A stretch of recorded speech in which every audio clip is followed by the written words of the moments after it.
everyone, it is Jazz here. Today I am talking about coffee table books, so let's jump right in, shall we?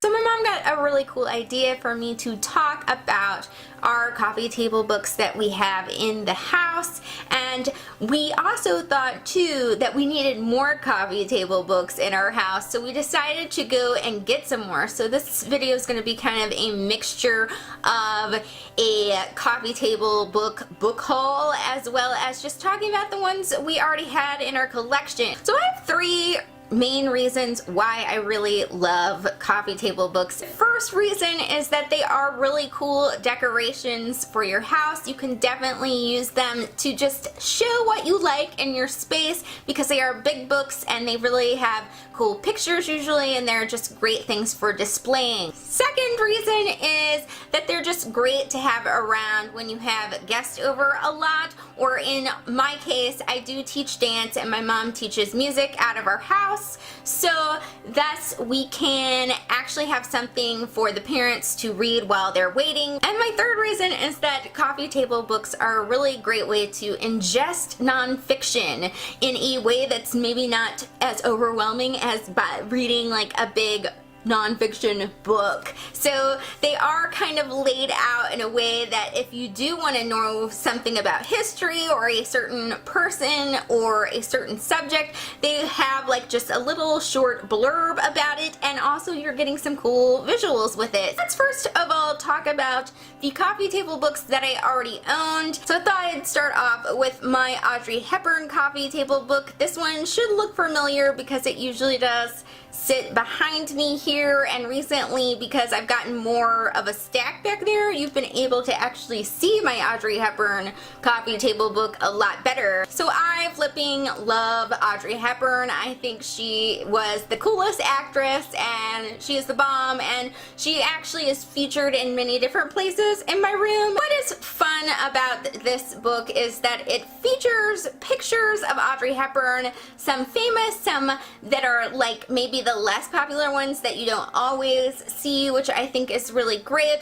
And also it features some biographical information about Audrey Hepburn and just quick little tidbits so that you can learn something new about this actress if you also love Audrey Hepburn. So if you like classic Hollywood or any of those type of things, this is definitely one that you are going to want to get a hold of. Next one is a gift that my mom got for Christmas, I believe, and it is the complete guitar encyclopedia because one of the instruments she teaches is guitar. So this one is really super cool. It tells the history of guitar and about different kinds of guitars and different guitar players and all sorts of really cool things. So if you know a guitar player, this is definitely a book that they will probably really enjoy because it's going to have so much cool information. And even if you're just sort of interested in looking at pictures of guitars and learning about guitar players in general,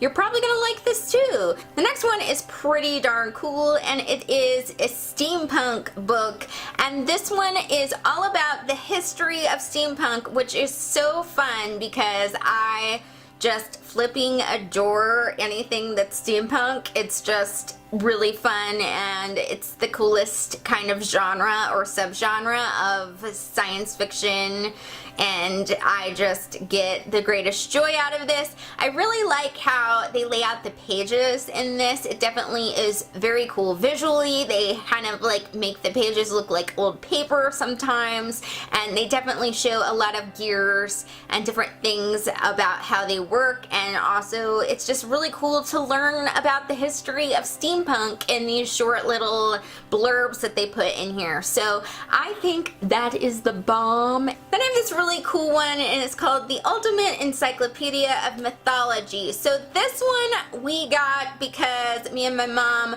really read a lot of genres of fiction that do incorporate a lot of mythology, and this is a great book to look up stuff about mythology really, really quickly. And it's also just kind of fun to read about mythology from many, many different countries that you maybe didn't know too much about. For example, it does have a whole section featuring Celtic mythology, which I think is so cool, and it also includes Greek and Norse mythology, and I believe some things from China and Persia and India and all those things. And it's really, really helpful if you are in a situation where you are reading fiction that does include a lot of mythology, because then you'll know a little bit more backstory on where the author is coming from with that kind of stuff. On to my coffee table book haul. So I got 5 new coffee table books to show you guys and also to show off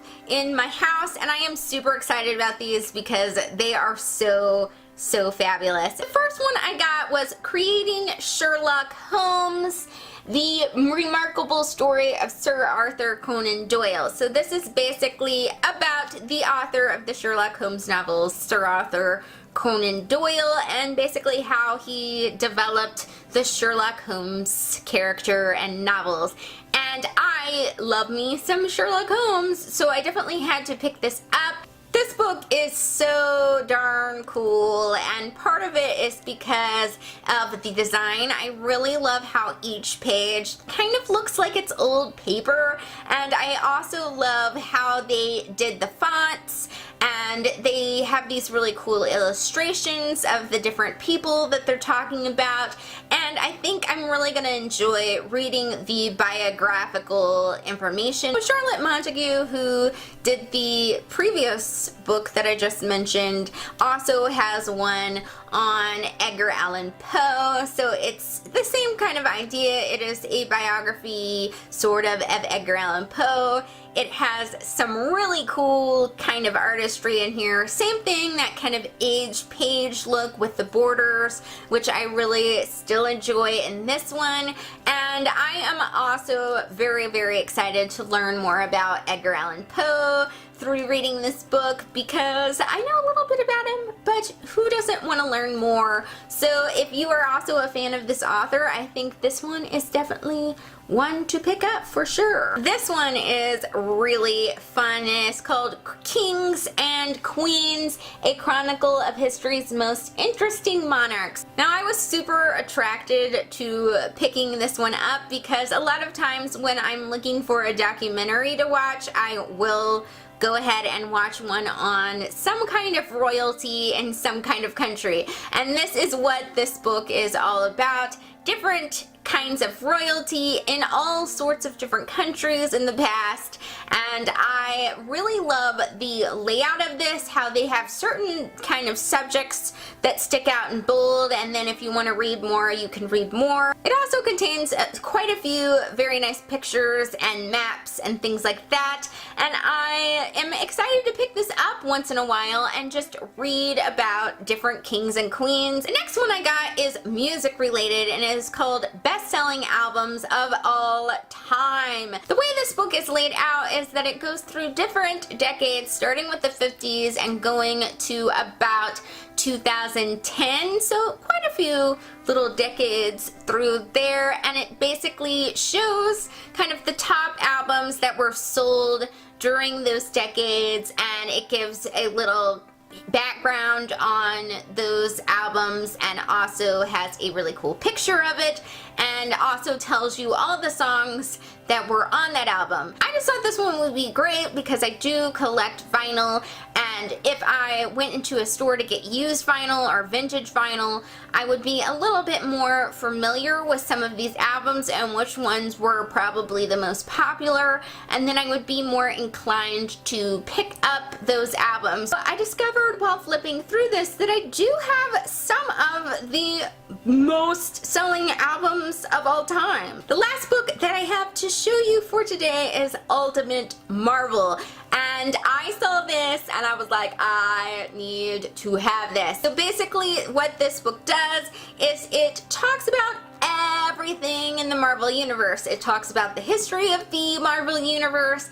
If you have a particular character that you would like to know more background on, it definitely features all the big main players in the Marvel Universe, and you can flip to those and look at that stuff. And it talks about some of like the main storylines and things like that. I am super excited to read this because even though I am fairly versed in the Marvel Universe, I wouldn't say I'm like the best versed in it, and I think this one will make me more inclined to pick up different comics that maybe I haven't tried before because I didn't know anything about them, but also it will let me know sort of backstory on maybe some of the characters that I know a little bit less about. And this one was already like flipped through by some of the people coming into our house, so I definitely know that it's something really interesting to people to pick up because comic book movies are so popular. So that was my discussion about coffee table books as well as my coffee table book haul, and I hope you guys found these books interesting to see and talk about. And also, I have to thank my mom because she helped me do some of that B-roll of me flipping the pages on some of these books, so thank you, Mom, for that. If any of these coffee table books sounded interesting to you, I am now an Amazon affiliate, so I have basically left all the links to all the coffee table books or any other thing to do with this video in the description, and what happens with that is that you can just go to the book you're interested in and see more information about it, see if you want to buy it. If you do want to buy it, you're right there on Amazon and you can go ahead and get it. And it also kind of helps out me and this channel because I get a teeny tiny commission from that. So if you guys do decide to do that, thank you very much for your support, but also I'm just thanking you all for watching because that makes me super happy. So that is it for today, my fabulous peeps, and I will see you all on Sunday. Thank you for watching. Bye!